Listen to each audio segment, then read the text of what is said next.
شروع اللہ کا نام لے کر جو بڑا مہربان نہایت رحم والا ہے۔ یاسین، حکمت بھرے قرآن کی قسم، تم یقیناً پیغمبروں میں سے ہو، بالکل سیدھے راستے پر۔ یہ قرآن اس ذات کی طرف سے اتارا جا رہا ہے جس کا اقتدار بھی کامل ہے، جس کی رحمت بھی کامل، تاکہ تم ان لوگوں کو خبردار کرو جن کے باپ داداؤں کو پہلے خبردار نہیں کیا گیا تھا، اس لیے وہ غفلت میں پڑے ہوئے ہیں۔ حقیقت یہ ہے کہ ان میں سے اکثر لوگوں کے بارے میں بات پوری ہو چکی ہے، اس لیے وہ ایمان نہیں لاتے۔ ہم نے ان کے گلوں میں توق ڈال رکھے ہیں جو ٹھوڑیوں تک پہنچے ہوئے ہیں، اور اس وجہ سے ان کے سر اوپر کو اٹھے رہ گئے ہیں، اور ہم نے ایک آڑ ان کے آگے کھڑی کر دی ہے اور ایک آڑ ان کے پیچھے کھڑی کر دی ہے، اور اس طرح انہیں ہر طرف سے ڈھانک لیا ہے، جس کے نتیجے میں انہیں کچھ سجائی نہیں دیتا۔ اور ان کے لیے دونوں باتیں برابر ہیں، چاہے تم انہیں خبردار کرو یا خبردار نہ کرو، وہ ایمان نہیں لائے گے۔ تم تو صرف ایسے شخص کو خبردار کر سکتے ہو جو نصیحت پر چلے اور خدا رحمان کو دیکھے بغیر اس سے ڈرے۔ چنانچہ ایسے شخص کو تم مغفرت اور باعزت اجر کی خوشخبری سنا دو۔ یقیناً ہم ہی مردوں کو زندہ کریں گے، اور جو کچھ عمل انہوں نے آگے بھیجے ہیں ہم ان کو بھی لکھتے جاتے ہیں، اور ان کے کاموں کے جو اثرات ہیں ان کو بھی، اور ہم نے ایک واضح کتاب میں ہر چیز کا پورا احاطہ کر رکھا ہے۔ اور اے پیغمبر، تم ان کے سامنے ایک بستی والوں کی مثال پیش کرو جب ان کے پاس رسول آئے تھے۔ جب ہم نے ان کے پاس شروع میں 2 رسول بھیجے تو انہوں نے دونوں کو جھٹلا دیا، پھر ہم نے ایک تیسرے کے ذریعے ان کی تائید کی، اور ان سب نے کہا کہ یقیناً جانو ہمیں تمہارے پاس رسول بنا کر بھیجا گیا ہے۔ انہوں نے کہا تمہاری حقیقت اس کے سوا کچھ بھی نہیں ہے کہ تم ہم جیسے ہی آدمی ہو، اور خدا رحمان نے کوئی چیز نازل نہیں کی ہے، اور تم سراسر جھوٹ بول رہے ہو۔ ان رسولوں نے کہا ہمارا پروردگار خوب جانتا ہے کہ ہمیں واقعی تمہارے پاس رسول بنا کر بھیجا گیا ہے، اور ہماری ذمہ داری اس سے زیادہ نہیں ہے کہ صاف صاف پیغام پہنچا دے۔ بستی والوں نے کہا ہم نے تو تمہارے اندر نحوست محسوس کی ہے، یقین جانو اگر تم باز نہ آئے تو ہم تم پر پتھر برسائیں گے، اور ہمارے ہاتھوں تمہیں بڑی دردناک سزا ملے گی۔ رسولوں نے کہا تمہاری نحوست خود تمہارے ساتھ لگی ہوئی ہے، کیا یہ باتیں اس لیے کر رہے ہو کہ تمہیں نصیحت کی بات پہنچائی گئی ہے؟ اصل بات یہ ہے کہ تم خود حد سے گزرے ہوئے لوگ ہو۔ اور شہر کے پرلے علاقے سے ایک شخص دوڑتا ہوا آیا، اس نے کہا اے میری قوم کے لوگوں، ان رسولوں کا کہنا مان لو، ان لوگوں کا کہنا مان لو جو تم سے کوئی اجرت نہیں مانگ رہے، اور وہ صحیح راستے پر ہے۔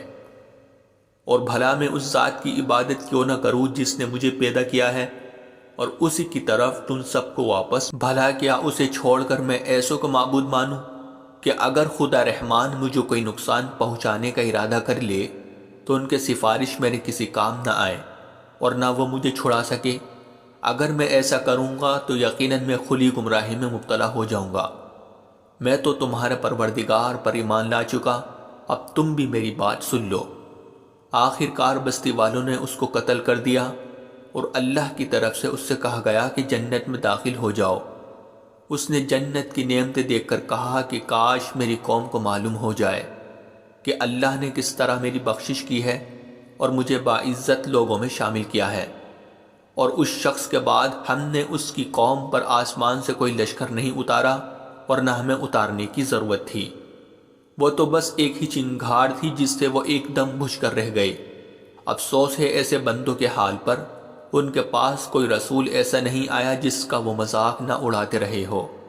کیا انہوں نے نہیں دیکھا کہ ان سے پہلے ہم کتنی قوموں کو اس طرح ہلاک کر چکے ہیں کہ وہ ان کے پاس لوٹ کر نہیں آتے، اور یہ جتنے لوگ ہیں ان سبھی کو اکٹھا کر کے ہمارے سامنے حاضر کیا جائے گا، اور ان کے لیے ایک نشانی وہ زمین ہے جو مردہ پڑی ہوئی تھی، ہم نے اسے زندگی عطا کی، اور اس نے غلہ نکالا جس کی خوراک یہ کھاتے ہیں، اور ہم نے اس زمین میں کھجوروں اور انگوروں کے باغ پیدا کیے، اور ایسا انتظام کیا کہ اس میں سے پانی کے چشمے پھوٹ نکلے تاکہ یہ اس کی پیداوار میں سے کھائے۔ حالانکہ اس کو ان کے ہاتھوں نے نہیں بنایا تھا، کیا پھر بھی یہ شکر نہیں کرے گے؟ پاک ہے وہ ذات جس نے ہر چیز کے جوڑے جوڑے پیدا کیے ہیں، اس پیداوار کے بھی جو زمین اگاتی ہے اور خود انسانوں کے بھی، اور ان چیزوں کے بھی جنہیں یہ لوگ ابھی جانتے تک نہیں ہیں۔ اور ان کے لیے ایک اور نشانی رات ہے، ہم اس پر سے دن کا چھلکا اتار لیتے ہیں تو وہ یکایک اندھیرے میں رہ جاتے ہیں، اور سورج اپنے ٹھکانے کی طرف چلا جا رہا ہے۔ یہ سب اس ذات کا مقرر کیا ہوا نظام ہے جس کا اقتدار بھی کامل ہے، جس کا علم بھی کامل، اور چاند ہے کہ ہم نے اس کی منزل ناپ تول کر مقرر کر دی ہے، یہاں تک کہ وہ جب ان منزلوں کے دورے سے لوٹ کر آتا ہے تو کھجور کی پرانی ٹہنی کی طرح پتلا ہو کر رہ جاتا ہے۔ نہ تو سورج کی یہ مجال ہے کہ وہ چاند کو جا پکڑے، اور نہ رات دن سے آگے نکل سکتی ہے، اور یہ سب اپنے اپنے مدار میں تیر رہے ہیں۔ اور ان کے لیے ایک اور نشانی یہ ہے کہ ہم نے ان کی اولاد کو بھری ہوئی کشتی میں سوار کیا، اور ہم نے ان کے لیے اسی جیسی اور چیزیں بھی پیدا کی جن پر یہ سواری کرتے ہیں، اور اگر ہم چاہیں تو انہیں غرق کر ڈالیں، جس کے بعد نہ تو کوئی ان کی فریاد کو پہنچے اور نہ ان کی جان بچائی جا سکے۔ لیکن یہ سب ہماری طرف سے ایک رحمت ہے اور ایک معین وقت تک زندگی کا مزہ اٹھانے کا موقع ہے جو انہیں دیا جا رہا ہے۔ اور جب ان سے کہا جاتا ہے کہ بچو اس عذاب سے جو تمہارے سامنے ہیں اور جو تمہارے مرنے کے بعد آئے گا تاکہ تم پر رحم کیا جائے، تو وہ ذرا کان نہیں دھرتے، اور ان کے پروردگار کی نشانیوں میں سے کوئی نشانی ایسی نہیں آتی جس سے وہ منہ نہ موڑ لیتے ہو۔ اور جب ان سے کہا جاتا ہے کہ اللہ نے تمہیں جو رزق دیا ہے اس میں سے غریبوں پر بھی خرچ کرو، تو یہ کافی لوگ مسلمانوں سے کہتے ہیں کہ کیا ہم ان لوگوں کو کھانا کھلائے جنہیں اگر اللہ چاہتا تو خود کھلا دیتا۔ مسلمانوں، تمہاری حقیقت اس کے سوا کچھ بھی نہیں کہ تم کھلی گمراہی میں پڑے ہوئے ہو۔ اور کہتے ہیں کہ یہ قیامت کا وعدہ کب پورا ہوگا؟ مسلمانوں بتاؤ اگر تم سچے ہو۔ دراصل یہ لوگ بس ایک چنگھاڑ کا انتظار کر رہے ہیں جو ان کی اجت بازی کے عین درمیان انہیں آ پکڑے گی۔ پھر نہ یہ کوئی وصیت کر سکے گی اور نہ اپنے گھر والوں کے پاس لوٹ کر جا سکے گی، اور سور پھونکا جائے گا تو یکایک یہ اپنی قبروں سے نکل کر اپنے پروردگار کی طرف تیزی سے روانہ ہو جائے گے۔ کہے گے کہ ہے ہماری کمبختی، ہمیں کس نے ہمارے مرکز سے اٹھا کھڑا کیا ہے؟ جواب ملے گا کہ یہ وہی چیز ہے جس کا خدا رحمان نے وعدہ کیا تھا اور پیغمبروں نے سچی بات کہی تھی، اور کچھ نہیں، بس ایک زور کی آواز ہوگی جس کے بعد یہ سب کے سب ہمارے سامنے حاضر کر دیے جائیں گے۔ چنانچہ اس دن کسی شخص پر کوئی ظلم نہیں ہوگا، اور تمہیں کسی اور چیز کا نہیں بلکہ انہی کاموں کا بدلہ ملے گا جو تم کیا کرتے تھے۔ جنت والے لوگ اس دن یقیناً اپنے مشغلے میں مگن ہوگے، اور وہ ان کی بیویاں گھنے سایوں میں آرام دانشتوں پر ٹیک لگائے ہوئے ہوگے۔ وہاں ان کے لیے میوے ہوگے اور انہیں ہر وہ چیز ملے گی جو وہ منگوائے گے۔ رحمت والے پروردگار کی طرف سے انہیں سلام کہا جائے گا، اور کافروں سے کہا جائے گا کہ اے مجرموں، آج تم مومنوں سے الگ ہو جاؤ۔ اے آدم کے بیٹو، کیا میں نے تمہیں تاکید نہیں کر دی تھی کہ تم شیطان کی عبادت نہ کرنا؟ وہ تمہارا کھلا دشمن ہے، اور یہ کہ تم میری عبادت کرنا، یہی سیدھا راستہ ہے۔ اور حقیقت یہ ہے کہ شیطان نے تم میں سے ایک بڑی خلقت کو گمراہ کر ڈالا، تو کیا تم سمجھتے نہیں تھے؟ یہ ہے وہ جہنم جس سے تمہیں ڈرایا جاتا تھا، آج اس میں داخل ہو جاؤ کیونکہ تم کفر کیا کرتے تھے۔ آج کے دن ہم ان کے منہ پر مہر لگا دیں گے، اور ان کے ہاتھ ہم سے بات کریں گے، اور ان کے پاؤں گواہی دیں گے کہ وہ کیا کمائی کیا کرتے تھے۔ اور اگر ہم چاہیں تو یہیں دنیا میں ان کی آنکھیں مل یا میٹ کر دے، پھر یہ راستے کی تلاش میں بھاگے پھرے، لیکن انہیں کہاں کچھ سجائی دے گا۔ اور اگر ہم چاہیں تو ان کی اپنی جگہ پر بیٹھے بیٹھے ان کی صورتیں اس طرح مسخ کر دے کہ یہ نہ آگے بڑھ سکے۔ ہم جس شخص کو لمبی عمر دیتے ہیں اسے تخلیقی اعتبار سے الٹ ہی دیتے ہیں، کیا پھر بھی انہیں عقل نہیں آتی؟ اور ہم نے اپنے ان پیغمبروں کو نہ شاعری سکھائی ہے اور نہ وہ ان کے شایان شان ہیں۔ یہ تو بس ایک نصیحت کی بات ہے، اور ایسا قرآن جو حقیقت کو کھول کھول کر بیان کرتا ہے تاکہ ہر اس شخص کو خبردار کرے جو زندہ ہو، اور تاکہ کفر کرنے والوں پر حجت پوری ہو جائے۔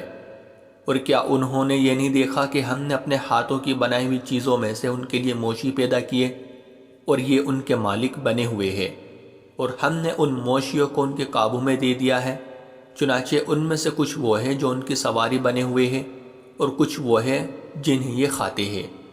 نیز ان کو ان موشیوں سے اور بھی فائدہ حاصل ہوتے ہیں اور پینے کی چیزیں ملتی ہیں، کیا پھر بھی یہ شکر نہیں بجا لائے گے؟ اور انہوں نے اللہ کو چھوڑ کر اس امید پر دوسرے خدا بنا رکھے ہیں کہ انہیں ان سے مدد ملے، حالانکہ ان میں یہ طاقت ہی نہیں ہے کہ ان کی مدد کر سکے، بلکہ وہ ان کے لیے ایک ایسا مخالف لشکر بنے گے جسے قیامت میں ان کے سامنے حاضر کر لیا جائے گا۔ غرض اے پیغمبر ان کی باتیں تمہیں رنجیدہ نہ کرے، یقین جانو ہمیں سب معلوم ہے کہ کیا کچھ چھپاتے اور کیا کچھ ظاہر کرتے ہیں۔ اور کیا انسان نے یہ نہیں دیکھا کہ ہم نے اسے نطفے سے پیدا کیا تھا، پھر اچانک وہ خلم کھلا جھگڑا کرنے والا بن گیا؟ ہمارے بارے میں تو وہ باتیں بناتا ہے اور خود اپنی پیدائش کو بھلا بیٹھا ہے، کہتا ہے کہ ان ہڈیوں کو کون زندگی دے گا جبکہ وہ گل چکی ہوگی؟ کہہ دو کہ ان کو وہی زندگی دے گا جس نے انہیں پہلی بار پیدا کیا تھا، اور وہ پیدا کرنے کا ہر کام جانتا ہے۔ وہی ہے جس نے تمہارے لیے سرسبز درخت سے آگ پیدا کر دی ہے، پھر تم ذرا سی دیر میں اس سے سلگانے کا کام لیتے ہو۔ بھلا جس ذات نے آسمانوں اور زمین کو پیدا کیا ہے، کیا وہ اس بات پر قادر نہیں ہے کہ ان جیسوں کو دوبارہ پیدا کر سکے؟ کیوں نہیں، جبکہ وہ سب کچھ پیدا کرنے کی پوری مہارت رکھتا ہے۔ اس کا معاملہ تو یہ ہے کہ جب وہ کسی چیز کا ارادہ کر لے تو صرف اتنا کہتا ہے کہ ہو جا، بس وہ ہو جاتی ہے۔ غرض پاک ہے وہ ذات جس کے ہاتھ میں ہر چیز کی حکومت ہے، اور اسی کی طرف تم سب کو آخر کار لے جایا جائے گا۔